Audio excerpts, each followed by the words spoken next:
Good afternoon, class. Welcome back to the class of Strategic Management and Business Policy.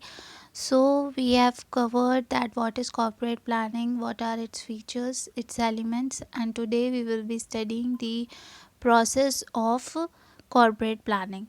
So, what are the major steps which are involved in corporate planning? First is environmental analysis. सबसे पहले हम क्या करेंगे, जो भी हमारा internal external environment है business का, कंपनी का, उसको पहले हम उसका एनालिसिस करेंगे। उसमें हम उसकी स्ट्रेंथ्स और वीकनेसेस देखेंगे इंटरनल एनालिसिस में, एंड एक्सटर्नल एनालिसिस में हम जितनी भी एक्सटर्नल एनवायरनमेंट में अपॉर्चुनिटीज़ एंड थ्रेट्स प्रेजेंट हैं उनको देखेंगे। हम कोशिश करेंगे कि हम अपनी स्ट्रेंथ्स को आइडेंटिफाई करें और उनको मैच कर सकें जितनी भी अपॉर्चुनिटीज़ हैं उनसे, एंड हम अपनी वीकनेसेस को जानें, उनको रिड्यूस करने में वर्क करें, एंड थ्रेट्स को अवॉइड करने के लिए पॉसिबल वेज हम फाइंड आउट करेंगे।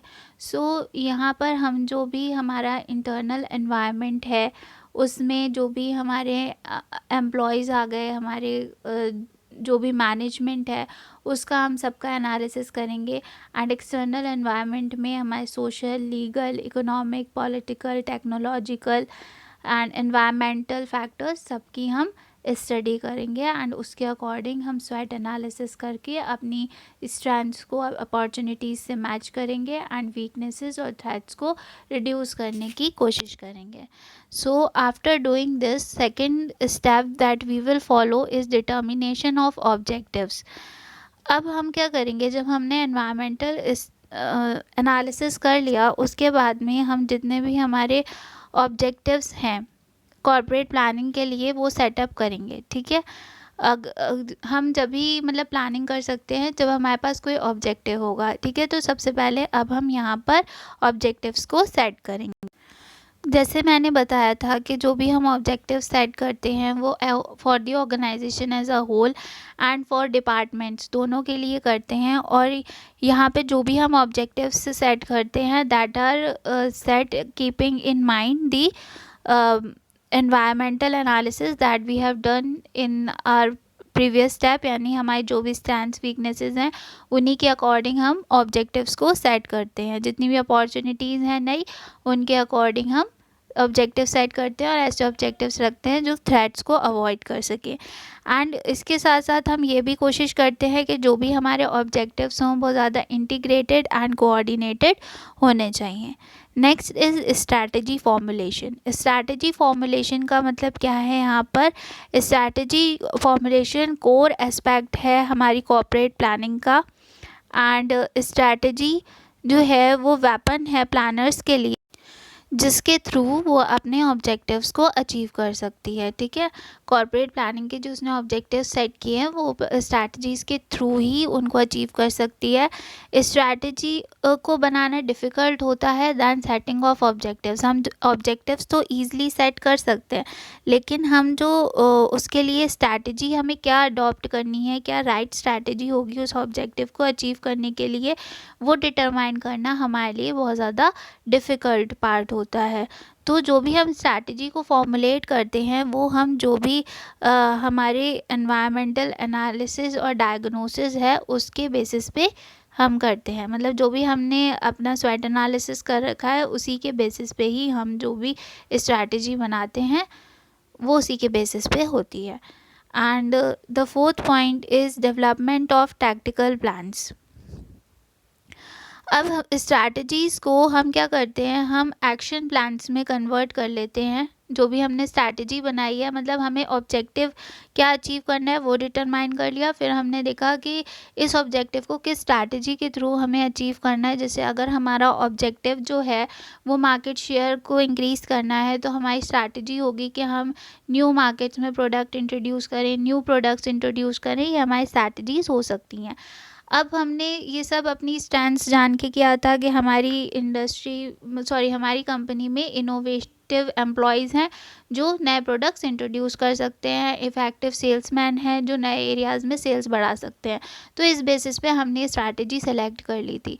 अब हम इस स्ट्रैटेजी को टैक्टिकल प्लान्स में कन्वर्ट करते हैं, यानी कि हम जो हैं वो कुछ एक्शन प्लान्स में इनको कन्वर्ट करते हैं या ऑपरेशनल प्लान्स में। मतलब ये तो स्ट्रैटेजी है सिर्फ, अब इसको एक्शन में लाने के लिए इनको कुछ प्लान्स में कन्वर्ट करना पड़ेगा। एक्शन प्लान्स में वो हमारे टैक्टिकल प्लान्स कहलाते हैं, ठीक है। एंड जो भी टैक्टिकल प्लान्स होते हैं वो स्ट्रैटेजी के इम्प्लीमेंटेशन के लिए बहुत ज़्यादा इम्पॉर्टेंट होते हैं और उसी के थ्रू ही हमें हमारे कॉर्पोरेट प्लान्स भी उस प्लानिंग के ऑब्जेक्टिव्स भी अचीव हो पाते हैं।